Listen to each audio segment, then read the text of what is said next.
Today is a big day stateside. All the Donald Trump haters are waiting with bated breath to see if the ex-president is going to be arrested.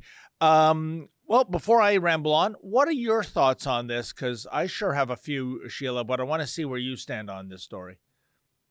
Do the Democrats in the United States realize they're acting like China? Like, do they realize it? Or like Vladimir Putin, like they won't shut up about Russians, but they are acting exactly the way these dictatorial oligarchs act with their adversaries. They just round them up and put them in jail. This is what they do to the people who are leading the democracy movement in Hong Kong. Now, you don't have to agree with Donald Trump, but you might have to have some concerns about the Democrat-run administration arresting the likely next nominee for the Republican, the Republican run for the presidency.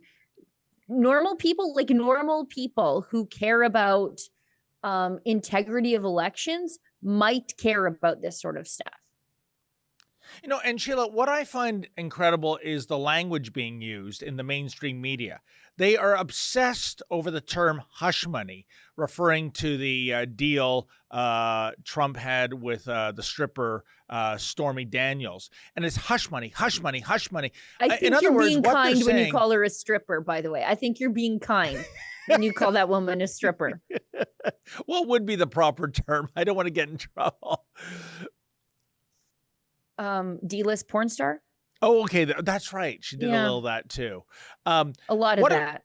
But what I'm getting at, Sheila, is the fact that when they say hush money, what they're referring to is a non-disclosure agreement. In fact, I would reach out to the New York Times and the Washington Post and the other big hate Trump media, CNN, MSNBC, etc., and ask them, how many people do you have non-disclosure agreements with? In other words, hush money. But it's not called hush money there, Sheila. With Trump, it's called hush money. And by the way, Stormy Daniels, as far as I'm concerned, I think the sum was $300,000.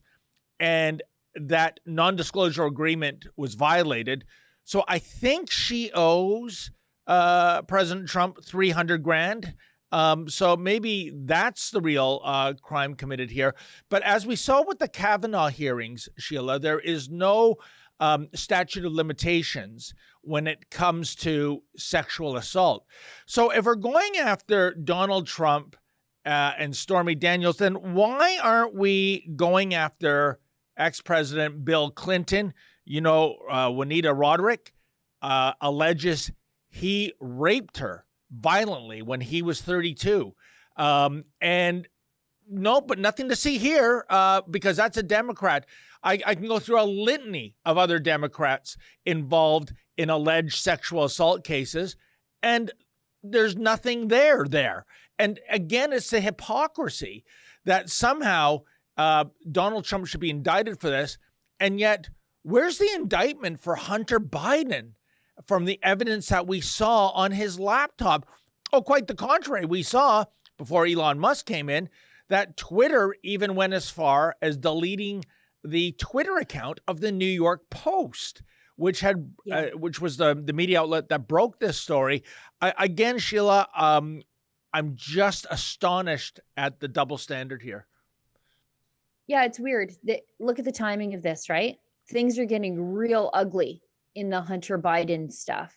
Money, evidence of money changing hands, bank records, real evidence of corruption and influence peddling happening in the Biden family with hard documents coming forward. And then all of a sudden we're going to arrest Donald Trump. And everybody go look over here. And I get a real tough time, by the way, hearing the mainstream media outlets, the likes of MSNBC, having an absolute conniption, losing their marbles about an NDA, calling an NDA hush money. Yeah. They made the women who accused Matt Lauer of sexual assault sign NDAs. They did. So, so now these were allegedly, don't sue me, Matt Lauer, victims of violence, sexual violence at the hands of one of their keynote flagship personalities at the network. And they made those women sign NDAs. So again, I say, got a tough time watching you people lose your marbles about a standard NDA. There you go. And again, Sheila, it's the double standard. When it's on the left, it's an NDA, a non-disclosure agreement. When it's on the right, it is hush money. So the language is weaponized. The language is meant to make Trump look like a villain, look like a demon. Personally, I hate to break it to all the anti-Trumpers out there. I don't think, if I had to bet, and I'm a betting man, and it doesn't usually go well, but this one I've got a really good hunch on, Sheila. I don't think Trump is going to see the inside of a jail cell over this. I hate to break it to all the haters out there, but he's just not going to go to jail over this. Well, and you know what this does too? I mean, the Democrats are very stupid, very, very stupid, because what this does is radicalize centrists who are like, you know what? I'm not sure if I like Trump. I'm more of a Nikki Haley girl or whatever, or people who are seriously considering Ron DeSantis, who's not declared yet, but he wrote a book, and usually that's the precursor to this sort of stuff. Those people who are like firmly in the DeSantis camp, it radicalizes them around Trump, because now that attack on Trump is an attack on them and freedom. And they will coalesce around Trump as the person to fight the Democrats. And I don't think that's a very smart idea for the Democrats, who right now, who's going to run their party? Joe Biden, his brain is like Swiss cheese at this point. It's just so full of Alzheimer's or whatever degenerative dementia he's suffering from. And then who's behind him? Kamala Harris, or Kamala, I don't know how you say her name. She's so unlikable that, she's somehow worse than Hillary Clinton. I don't know how that could happen. Like, they have comparable cackles. She's worse. And Buttigieg, whose only claim to fame is being the mayor of a city roughly the size of Red Deer, Alberta, and being a gay dad. So he checks identity boxes, but I don't know what his skill set is. He's done stuff that lots of people don't care about. That's the talent pool on the Democrat side right now.